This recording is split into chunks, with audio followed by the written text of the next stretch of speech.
In November 2023, I had the honor of being a co-host of the Network to Heal Summit, which was created by Mathias and Doris Berner with fellow co-host Nathaneal Schwartz. The following episode is a taster of the interview which Nathaneal Schwartz did with Dr. Saine. If you enjoy this lecture and would like to purchase the Summit package to have full access to all the lectures plus bonus content, then Mathias has organized a massive discount for my listeners. The package is normally €295, but if you use the code Network to Heal 200, you will receive a €200 discount, meaning you can get the entire Summit package with bonus content for only €95. To access this, visit www.networktoheal.de. You can then select if you want the website in English or German. Scroll to the bottom of the page where it says Secure your conference package now and enter the discount code Network to Heal 200. Easy peasy. Enjoy the episode.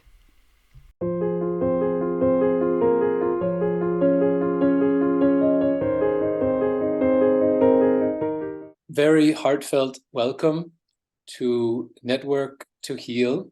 And our special guest today is Dr. Saine, a teacher, a very experienced prescriber and practitioner, a teacher of generations of homeopaths. Thank you, Andre, for taking time to be with us today. Oh, you're much welcome, Nate, and welcome to your listener. Andre, we often in homeopathy are looking at the newest trends and interested in the newest trends, new ideas and new approaches.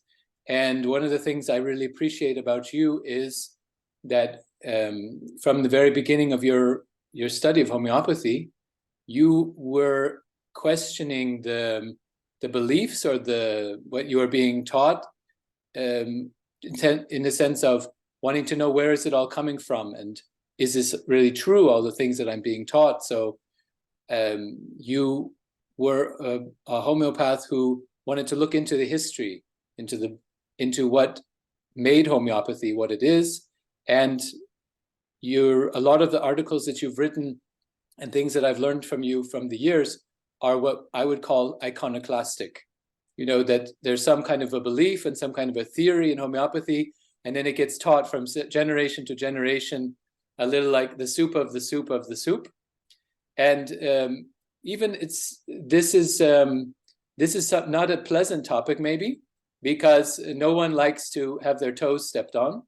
But it's good to keep the toes stepped on sometimes because it keeps you nimble and keeps you moving. To have a little a hard look at yourself. So I was thinking we would even call this talk with you, we'll call it Hard Talk on Homeopathy. So you're in Hard Talk with Network to Heal. And so one of the things that a colleague was saying when we were preparing for this conference was, all these conferences are often about the future or what's happening now, the newest thing, and what's going to happen, the newest trends. What about the past of homeopathy? What is it that we can learn from our past so that we don't repeat the same mistakes, so that we use the knowledge and the resources that have already been created instead of constantly recreating the wheel? So I thought it would be wonderful to talk to you and to talk about one of your favorites, or maybe your very favorite, Adolf Tulippe. Okay, very good. Listen, to master a discipline like homeopathy, I have said that many, many times, you should know it from its roots upward. When you look at the history of homeopathy, you don't learn the history of homeopathy for dates and names. It's to develop understanding where you come from, and understanding of what needs to be done now and where need to go in the future. That's the reason we study history. And when I learned homeopathy at the beginning, I realized very, very quickly that when I look in old journal, that the people of the past knew much more than the people today. And when the people tried to reinvent the wheel, they didn't even know about the wheel. They didn't know that there were spikes on wheels before, and the that there was no need to repair the wheel because it worked very well. But now people are trying to repair a wheel they don't even know about. So very few people know the history of homeopathy, know the original, the practice at the beginning. And if I had to summarize in 1 or 2 sentences, it would be, at the beginning of homeopathy, there was only one teacher, and there was one set of books. It was the one of Hahnemann. And with this set of books and the teaching of Hahnemann as the only teacher, homeopaths, the pioneer homeopaths, had unparalleled success, unprecedented in the history of medicine and unparalleled in the history of homeopathy. After there were new teacher coming in, try to change a bit what Hahnemann had said, or maybe they even read Hahnemann and they knew a bit of homeopathy and they taught it. And success started to go down, and other non-Hahnemannian practice started to be introduced. And that was the beginning of the decline of homeopathy.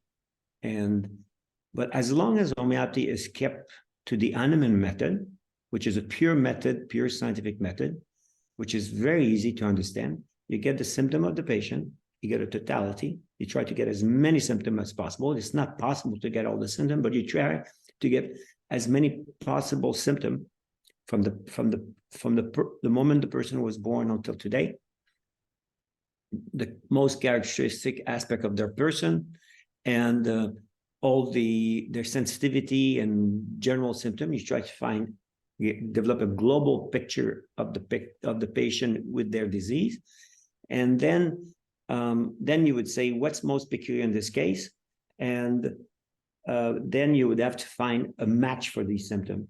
So you have the symptom of the patient and a match in the Mathematica. You would use maybe the repertoire to help you find the match, but it would be your understanding by reading the Mathematica. You'll say, oh, this is the remedy. I have the gut feeling for this remedy, so it has to fit like this. There's no theory, there's no tricks, there's no shortcut. Totality of the symptom, find in the Mathematica the remedy that is most similar, and the Mathematica has to be Mathematica pura, pure from all conjecture, from ideas, from hypothesis. So it's only the pure language of nature, the facts that are have been experienced and reported by the provers, and then supplemented by pure case. So the pure case will supplement, add to the Mathematica of the proving, complement it, and even give more avenue that a proving cannot do. For instance, you cannot do a proving on a newborn baby. We don't do proving in pregnant women. We don't do proving in insane people. But now we have symptom cured insane people, and they add to the Mathematica. So this is the pure method of Hahnemann. There's no ideas. There's no conjecture. You take a set of facts. You try to find the most similar set of facts. If you can do that, then you will prescribe the remedy in a certain potency, and you will absolutely see a response of the patient. Absolutely. And if the case is curable in nature, then you will see a very nice curative response. It's very, very simple. So when you say people look to the future, it's because they don't know their past. Because if they knew their past, they don't need to look for tricks, shortcuts, and so on, because there's a pure method. It's been well established, and they probably don't know it. They don't know that method. Right. Well, that's the thing. I remember reading some of your articles, and you were talking about being a student, and then having a lecture and hearing about something, and then somebody's talking about Hering's law, and then you said, I want to read about that Hering's law. I'll go to the library and I'll look it up. But you said you couldn't find it anywhere because there was not even one place in any of the literature where he mentioned this is the law. And this there's a wonderful article on your website about this whole investigation, where you wanted to know if it's a law. Lots of people must have been talking about it. Everybody must know. It's like must be some kind of great universal law. And then it turns out he never said that. He never said there was some law. And he certainly didn't make it some kind of universal principle. But every homeopath on earth has learned this law, so-called law, of Hering. If Hering knew about it, his hair would stand up, probably, because he was such a staunch proponent of the inductive method of some kind of rule that fits to everything. He probably would have been very skeptical of that himself. If you knew, when I got to know you, I didn't know anything about Hering, because also another thing is that what happens, I guess, in homeopathy and other traditions as well, is that then people start to use the secondary and tertiary sources. So someone is telling, summarizing what Hering said, and then someone else summarizes what that person says. So they're not actually reading the original. So getting back to Adolf zu Lippe, so he was German. The few little things I know about him, that he was German, that he was from a kind of royal kind of background, and that he studied medicine in Berlin, and but that he somehow got converted to homeopathy. Do you know how he got interested? There's nothing in the literature that show how he got converted to homeopathy, and we don't know why he came to America, except that he rejected his nobility title. He was a count. He was the eldest son of a count, so he would be the future count. And he preferred to live in a Republican country, so he decided to come to America. But when he came to America, he went to a small town in Pennsylvania, Reading, Pennsylvania. If you play Monopoly, you would know Reading, because it's one of the first railroad track built in the United States. And it was a railroad track that was built along a river to get some coal from Pottsville upriver. So to bring the coal to boats in Philadelphia and elsewhere. So he went to establish himself. And when he established himself in 1837, he crossed the Atlantic. I found the pass which boat it was. And he established himself as a homeopathic physician and surgeon.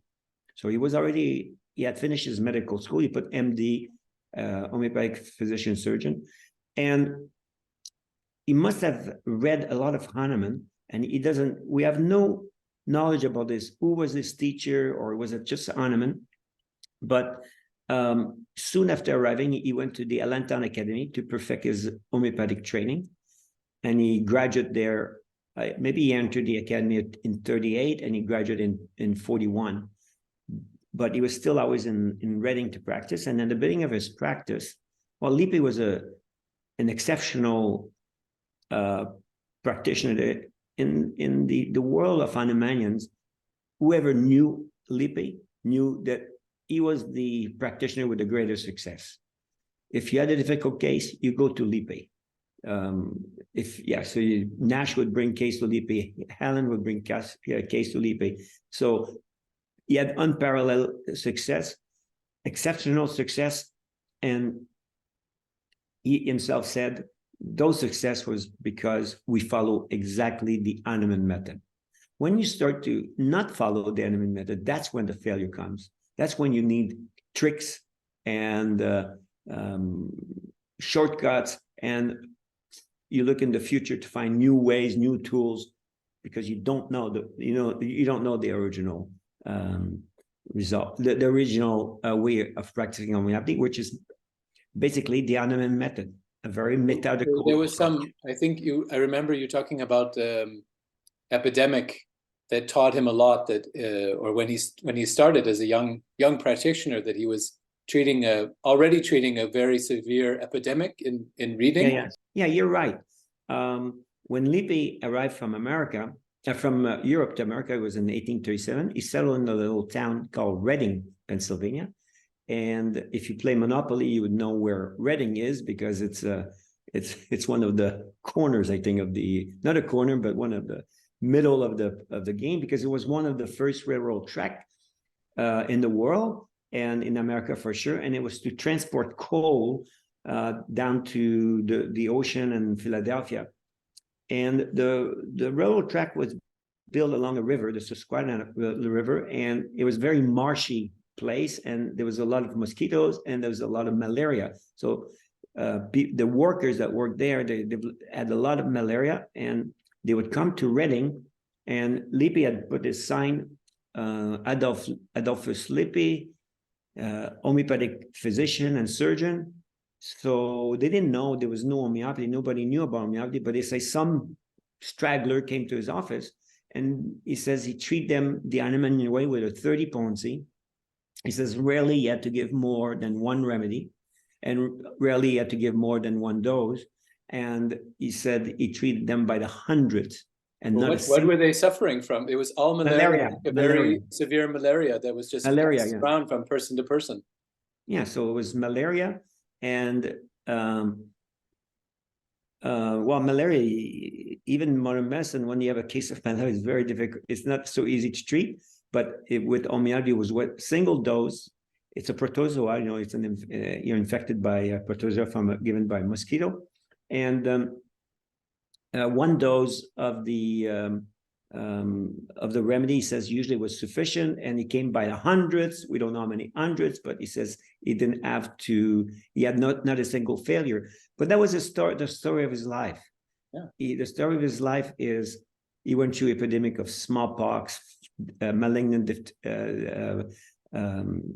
diphtheria, malignant scarlet fever. Where in one epidemic not in Pottsville, I forgot the name now. It will come back to me. The third city where he lived. In any case, he had an epidemic of malignant scarlet fever, where he says he treated, I think, was 134 children. He has no death, no sequelae. But the allopaths, it was a 95% death rate among the allopaths, and the 5% survived by the allopaths had either damaged heart or damaged brain or damaged kidney. They were damaged. But the case of Lippe had not a single death, and of course no sequel. But so just exceptional. These are like the most, this is like a moment in history. I mean, it's a local history, but and it's affecting a small group of people compared to the whole population of the world. But for a local event, this is like a miracle. It seemed to people to be a miracle because the contrast is so strong. I mean, it must have made people absolutely fascinated by Lippe and homeopathy, and they must have wanted to. It must have been just absolutely inspiring to people. Oh, absolutely, and the population turned into homeopathy, and one of the allopaths in that town his name was John Armstrong, and he had lost all his case. But when his 3 children became affected with malignant scarlet fever, guess what he did? And he was the president of the county association of allopaths, and he was a staunch allopath against homeopathy. And but when his 3 children got malignant scarlet fever, guess what he did? He knocked on Lippe's door. He knocked on Lippe's door. Lippe treated his 3 children. They cured. He was fired from being the president of the Allopathic Association because it's like a guilt. He was out of the union, and he left the state, and he went to practice in New Jersey, and he practiced homeopathy in New Jersey for the rest of his life.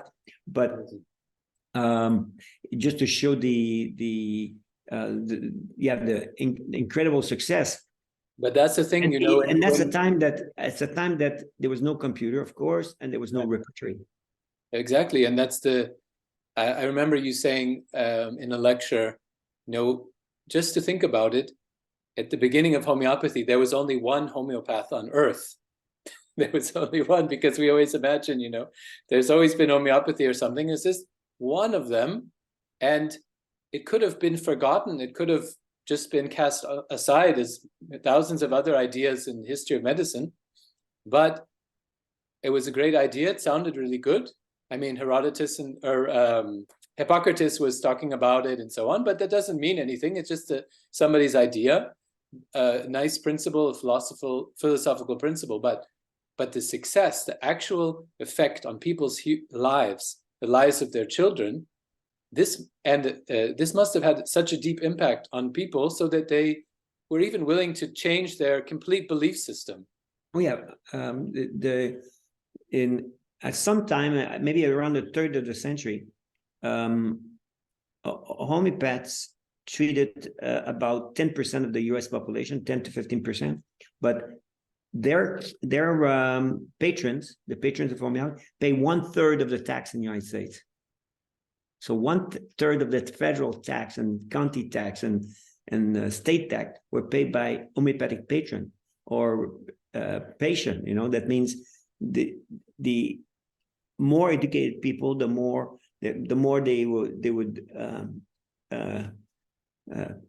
go towards homeopathy and away from allopathy. It was obvious. It was obvious for anybody that did a bit of inquiry. It was obvious that the facts supported only homeopathy, and that allopathy was a destructive method of treatment. Well, the thing in this is something that keeps coming back, of course, in the history of homeopathy, is then the proportional to the success of homeopathy. It does spread. It gets allopaths who have not been trained in homeopathy become interested in it, start practicing, or students who are interested in natural medicine or interested in healing will be attracted to homeopathy, not because necessarily it has a nice theory behind it, but because of the practical results. And right. I think that's one of the, it's really interesting to just get a feeling for that, how Lippe started off because he was following Hahnemann so closely, and he had he had a method we can talk about, a way of doing it, and that his success was just so amazing that it drew people to it, and it changed people's lives, and that had such consequences. It just made waves that have come up to the present day. I mean, we're talking about him now 200 years later, right? Right. So what was it what happened though? How was it that, how did it come to be that then he came from Germany? So I imagine him in America, in this like coal town. He's treating all these workers with malaria, so he's curing. But how did he become well known, or did he start teaching, or how did he become a part of the community with other homeopaths and other healers? Well, after Hahnemann's death in 1843, Bennigsen, Gross, and Lippe, more or less at the same time, started to use the higher potency, the 200 potency. And Lippe was one of the first to publish his result in journal. And he kept publishing on the higher potency and encouraging his colleagues to use the higher potency because the results were greater. And when I say 200, the higher was 200, and sometimes 400, sometimes was 500, sometimes maybe 800 at the beginning. Like we're talking about 1845, 46, and so on. And so Lippe became involved in developing a mathematica in 1851 it's called the pharmacodynamics. And he became involved in medical education with Hering, with the Independent Medical School of Pennsylvania. And in 1864, Bennigsen dies. And when Hahnemann died, Hahnemann was strong. He was good. Hahnemann didn't let anybody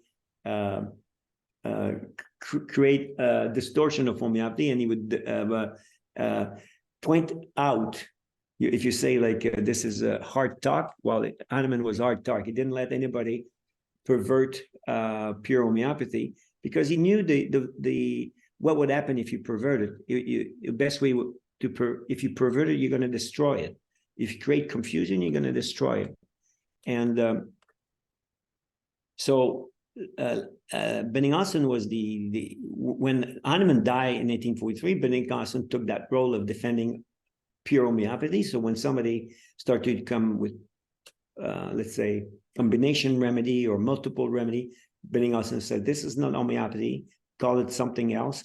But Bennigsen died in 64, so 21 years later. So in 64, Lippe wrote a memorial of the death of Bennigsen, and he says, now we're going to have to be more vigilant, because pseudo-homeopaths, people think they know, and they bring new methods and new ideas and shortcuts, will attract the people that are not too knowledgeable, and will confuse them, and that will be at the detriment of homeopathy and the people. So Lippe took over the role to defend homeopathy, and he did it until his death in 1888. So he wrote extensively. He wrote maybe one article a month in his professional career, which is quite a lot, to find a homeopath that would write one article a month. And usually the typical article would have clinical case, illustration, clinical illustration. But he talked about every subject in homeopathy, but he will always have clinical illustration, cure case. And if it was, let's say, and there would be also a big part of his writings was to defend pure homeopathy from pseudo teachers. So, right. For instance, a teacher that would show that the way to treat people with malaria is to give them the quinine tincture. It's a non-individual treatment with crude dose, and that would be a teacher in homeopathic medical school. Lippe would right away, when he find out about it, because it would be published in a journal, he would right away write to the journal or write another journal that says, this is not homeopathy, kick him out of the school, get a real teacher there, because you're gonna destroy homeopathy. So he would always be very, very sharp to pick up any deviation from the pure Hahnemannian method. Right. Well, I think one factor in the whole thing, when you think about the history of homeopathy, when I think about it, there were basically, you have with Lippe and Hering, so you have Germans who are coming to America. So they were able to read Hahnemann, his lesser writings, his articles, Stapf, and some of his students, Bönninghausen. So they were able to read all that stuff. They were able to access all of that in German. And I don't think there were very little access to all this stuff and to all the literature, to the German literature. It took a long time for translations to be made, and then translations weren't done well, or the translator would add his own thing to it. So these were the days before we could have access, before homeopaths had access. So I can imagine there were constantly people saying, well, this is the way, this is homeopathy, and this is homeopathy, because who is going to say? Who's actually read the original? I remember you telling a story about, up till today, but especially in those days, that no one had ever read the Organon, or they didn't ever even heard of it. Even, they hadn't read Hahnemann, they hadn't read what he experienced. They hadn't had the access to the original text. So there was just room for total free-for-all in that sense. Anyone could just say, I'm a homeopath, or I'm doing homeopathic medicine. I mean, today is not that different, because how would a patient know even, how deeply someone is connected to homeopathy? So I was just thinking as you were talking, why say pure homeopathy? Why can't you just say homeopathy? So maybe you have an answer about, would it be enough to say we're doing homeopathy, but then we have to add an adjective like Hahnemannian homeopathy or pure homeopathy? But it's actually a bit of a repetition, because homeopathy, let's say, was actually that which Hahnemann discovered and practiced. But maybe it's necessary these days to differentiate by using a word like that. Hi homies, I'm sorry to stop the episode here, but the good news is that you can still access the massive discount which Mathias has organized for my listeners, that is you.